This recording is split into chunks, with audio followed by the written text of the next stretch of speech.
যদি বোনের হক নিয়ে থাকেন সেটা কি জুলুম করছেন না ভালো করছেন? জুলুম না? জুলুম কি না? বাপে জীবদ্দশা থাকতে বোনের হকগুলা ভাইদেরকে দিয়ে গেছে, আছে কি না? আবার এমনও কিছু মানুষ আছে, ভাইদের মধ্যে কিছু ভাই আছে, বাপ যখন একটু মাযুর হয়ে যায়, একটু অসুস্থ হয়ে যায়, কিছু আর বুঝে না, তাকে কোথায় রাষ্ট্রীয় অফিসের মধ্যে কোনো প্রকারে নিয়ে গিয়ে টিপসই নিয়ে সব কিছু নিয়ে রাখছে, অথবা কিছু অংশ নিয়ে রাখছে। জীবদ্দশা বলে নাই, আছে নাই?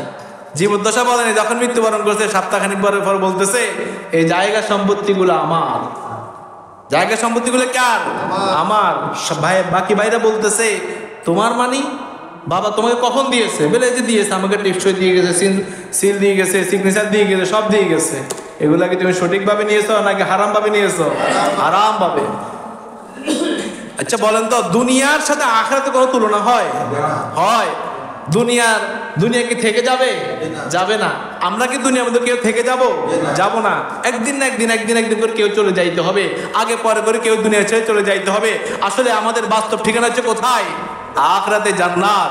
দুনিয়ার হচ্ছে ক্ষণস্থায়ী, চিরস্থায়ী নয়। এই দুনিয়ার মধ্যে আমরা যতদিন আছি, আমার যতদিন থাকবো, আমরা নেক আমলের সাথে থাকতে হবে।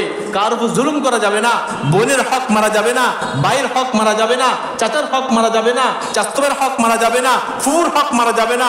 এই হকগুলো যদি আপনি মেরে ফেলেন, আপনি হক জুলুম করে আপনি আত্মসাৎ করেন, আপনি হবেন একজন জালেম। আর জুলমু যুলুমাতুন ইয়াউমাল কিয়ামা, জুলুম কিয়ামতের দিন ভীষণ অন্ধকার হয়ে দাঁড়াবে।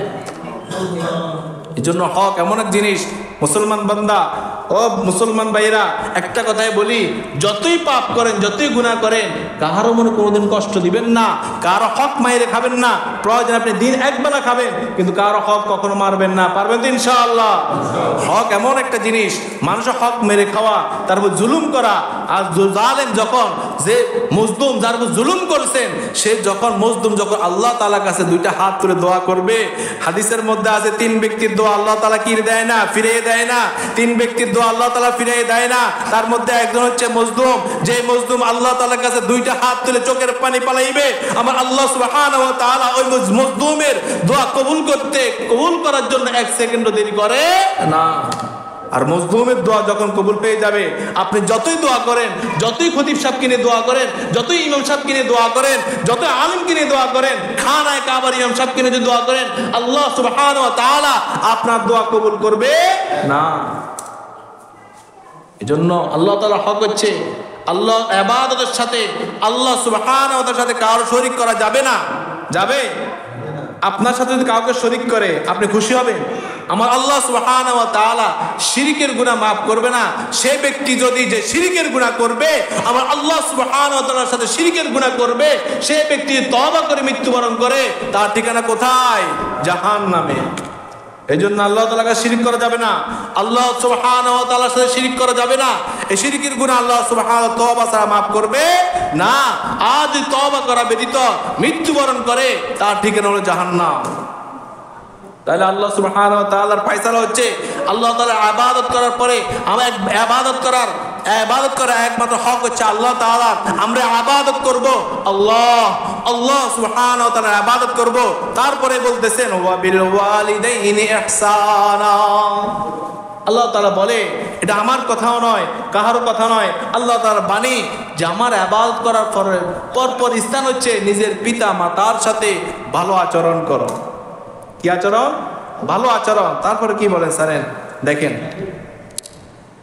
ইম্মা ইয়াবলুগান্না ইনদাকাল কিবারা আহাদুহুমা আও কিলাহুমা, তোমাদের মধ্যে কেউ, তাদের মধ্যে পিতামাতার মধ্যে থেকে কেউ অথবা উভয়ের মধ্যে যদি তোমরা জীবদ্দশায় বার্ধক্য উপনীত হয়, কারা? পিতামাতার মধ্যে থেকে তারা যদি বার্ধক্য উপনীত হয়, একবারে শেষ বয়সে পৌঁছে গেছে, তাহলে তবে তাদেরকে উফ শব্দ, ফালা তাকুল্লাহুমা উফিও, তাদেরকে উফ, আমরা কোন একটা আঘাত খাইলে উফ শব্দ বলি কি না, উফ শব্দটাও যেন পিতা মাতার মুখ দিয়ে উচ্চারণ না হয়।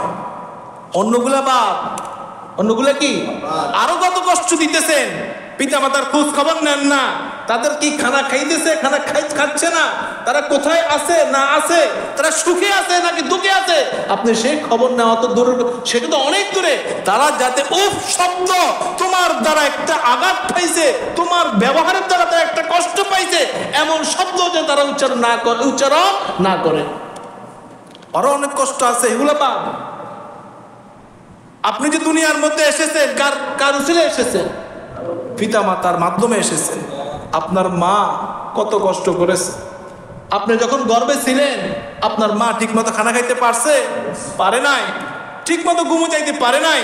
যখন বাথরুমে প্রবেশ করছে, তিনার হাত ছাড়বেন, এটাও সুন্দর মতো আমি আপনি যেরকম স্থিরভাবে বাথরুম সারিতে, তিনি তখন ওই অবস্থায় যখন আপনি গর্ভে ছিলেন, তখন তিনি একটা শান্তি মতো বাথরুমও করতে পারে নাই।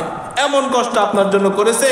আর যখন আপনি দুনিয়াতে এসেছেন, প্রাপ্ত বয়স্ক হয়েছেন, বিবাহ করেছেন, আদর স্ত্রীকে নিয়ে বিদেশে চলে গেছেন, আদর স্ত্রীকে নিয়ে ঢাকায় চলে গেছেন, আদর স্ত্রীকে নিয়ে চট্টগ্রামে চলে গেছেন, তাদেরকে নিয়ে সুখে দুঃখে আছেন। এদিকে আপনার পিতা মাতা রাস্তায় রাস্তায় ভিক্ষা করে খাইতেছে, আছে কিনা? ছেলে বড় কোটিপতি, বাপে মানুষের থেকে খুশি বিচারি খায়, আছে কিনা? আছে। এই জন্য আল্লাহ তাআলা বলে ফালা তাকুল্লাহুমা উফি ওয়ালা তানহারহুমা, তোমার দ্বারা যাতে তোমার পিতা মাতা উফ শব্দটাও না বলে। যদি তোমার পিতা মাতা তোমার উপর নাখোশ হয়, তোমার উপর নারাজ থাকে, তোমার জন্য জান্নাত ওয়াজিব হবে না। হাদিসের মধ্যে আছে, দেখেন পিতা মাতাকে আমরা তো মানুষকে কোনো সেলিব্রিটি আসলে তাকে দেখার জন্য আমরা হুজুম করি কিনে যাওয়ার জন্য যাই না। আজকে যদি মনে করেন এই এতে চৌমনিতে কোনো শিল্পপতি আসে বা কোনো বড় ব্যক্তিত্ব লোক আসে, আমরা তাকে দেখার জন্য যাবো কি যাব না? যাবো তো এখানে। আর অথচ তাকে দেখতে সওয়াব হইতেও পারে, নাও হইতে পারে, কিন্তু আপনার ঘরে আপনার পিতা মাতা যে আছে তাদেরকে দেখলে নফল হজের সওয়াব পাওয়া যায়। সুবহানাল্লাহ বলে। দেখেন হাদিসের মধ্যে আছে, আন ইবনে আব্বাস রাদিয়াল্লাহু তাআলা আন্না রাসূলুল্লাহ সাল্লাল্লাহু আলাইহি ওয়াসাল্লাম ক্বালা মা মিন ওয়ালিদিন বারিন ইয়ানজুরু ইলা ওয়ালিদাইহি নাযরাতা রাহমাতিন ইল্লা কাতাবাল্লাহু লাহু বিকুল্লি নাযরাতিন হাজ্জাতান মাবরুরা। হযরত ইবনে আব্বাস রাদিয়াল্লাহু তাআলা থেকে বর্ণিত, তিনি বলেন রাসূল করিম সাল্লাল্লাহু আলাইহি ওয়াসাল্লাম ইরশাদ করেছেন, যে সৌভাগ্যবান সন্তান তার মাতা পিতার দিকে নজর করবে, দয়ার নজর করবে, রহমতের নজর করে তাকাবে, আল্লাহ পাক তাকে প্রতিবার তাকার পরিবর্তে দৃষ্টি দান করার দ্বারা একটা কবুল হজের সওয়াব আমার আল্লাহ সুবহানাহু তাকে দান করবে। সুবহানাল্লাহ। যতবার দৃষ্টি দিয়ে তাকাইবে, নেক নজরে তাকাইবে, পিতা মাতার দিকে নেক নজর চাই, কোন নজরে তাকায় নাকি? নেক নজর বলতে অর্থাৎ ইনি যে আপনার বাবা, ইনি যে আপনার মা, এদের উসিলা আমি দুনিয়াতে এসেছি, এদের উসিলা আমি দুনিয়ার আলো দেখেছি, এদের দিকে নরম নজরে দৃষ্টিতে তাকাইবেন, আপনি আদরের দৃষ্টিতে তাকাইবেন, মায়ার নজরে তাকাইবেন, আমার আল্লাহ সুবহানাহু ওয়া তাআলা আপনাকে প্রতিবার তাকানোর দ্বারা কবুল হজের সওয়াব দান করবে। সুবহানাল্লাহ। পিতা মাতার হক আদায় করে শেষ করা যাবে না। আজকে পিতা মাতার হক আমরা আদায় করি, জীবদ্দশাইতে করি না, বরং সে যখন দুনিয়া থেকে চলে গেছে, অন্ধকার কবরে শুয়ে আছে, আমি ছেলে হওয়া সত্ত্বেও, আমি আমার বাবার ছেলে হওয়া সত্ত্বেও প্রতি জুমাতে একবারও আমার বাবার কবর জিয়ারত করি না, আমার মায়ের কবর জিয়ারত করি না। তোমার মতো কুফল পোড়া সন্তানকে জন্ম দিয়ে তাদের কোনো কি হয় না, লাভ হয় নাই। সে না খেয়ে তোমাকে খাওয়াইছে। আজকে একটা সোশ্যাল মিডিয়ার মধ্যে একটা জিনিস ভাইরাল দেখা যাইতেছে, ছেলে মাকে হত্যা করেছে। বলেন নাউজুবিল্লাহ। জানেন আপনারা, দেখেছেন? যারা যুবক ভাই তারা তো নেট চলায়, তারা দেখছে। মাদ্রাসায় পড়ে, আফসোস, আমি প্রায় সময় বলি এই লেবাসকে আপনার ধোঁকাবাজি বলতে পারবেন না। এটা পড়ে ধোঁকাবাজি কেউ করলে তাকে ধরা যায় না।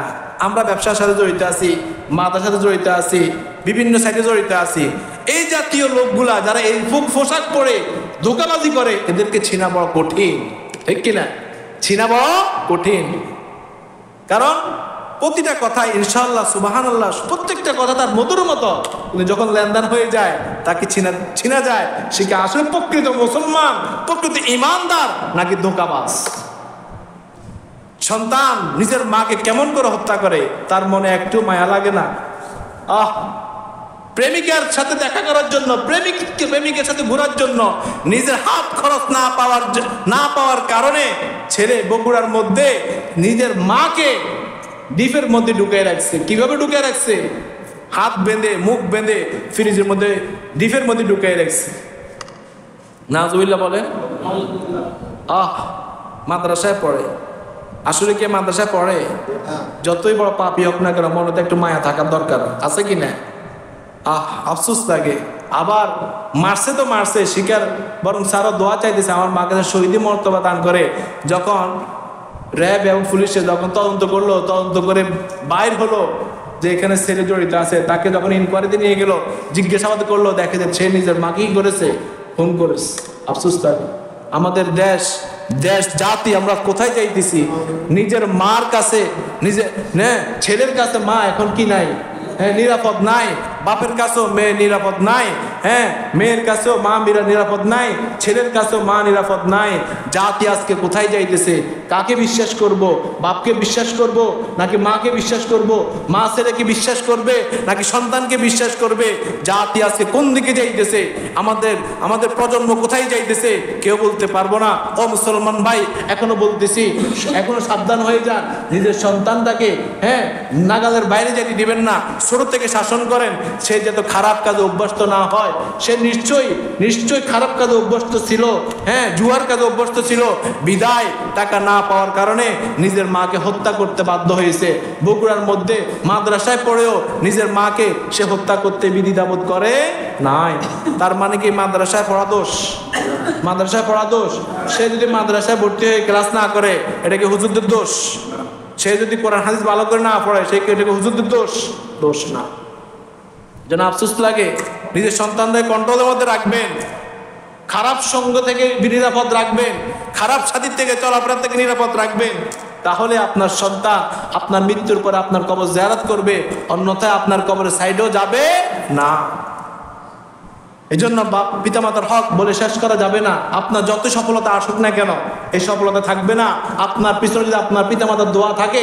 আপনি যতই মুসিবতের মধ্যে থাকেন না কেন, যতই বিপদের মধ্যে থাকেন না কেন, আল্লাহ সুবহানাহু ওয়া তাআলা আপনার পিতামাতার দোয়ায় আপনার যত বড় মুসিবত থাকুক না কেন, সেই মুসিবত থেকে আমার আল্লাহ আপনাকে উদ্ধার করবে। সুবহানাল্লাহ। অনেক বড় লম্বা আলোচনা, সময় শেষ বলার সুযোগ নেই। ইনশাল্লাহ সামনের সপ্তাহে আরো বিস্তৃত আলোচনা করব। তো পরিশেষ কথা এটাই যে আমরা সকলেই পিতামাতার খেদমত করবো তো ইনশাআল্লাহ। যাদের পিতামাতা বেঁচে আছে, বাপ মা খারাপ হোক সমস্যা নেই, আপনারটা আপনি অর্জন করে নেন, আপনারটা আপনি অর্জন করে নেন। আপনার টাকা নিয়ে পিতামাতা অন্য কাজে খরচ করো, খারাপ কাজে খরচ করো, সমস্যা নেই, আপনি বদদোয়া নেবেন না, পারবেন তো ইনশাআল্লাহ। আল্লাহ সুবহানাহু ওয়া তাআলা আমাদের সকলকে সহি বুঝ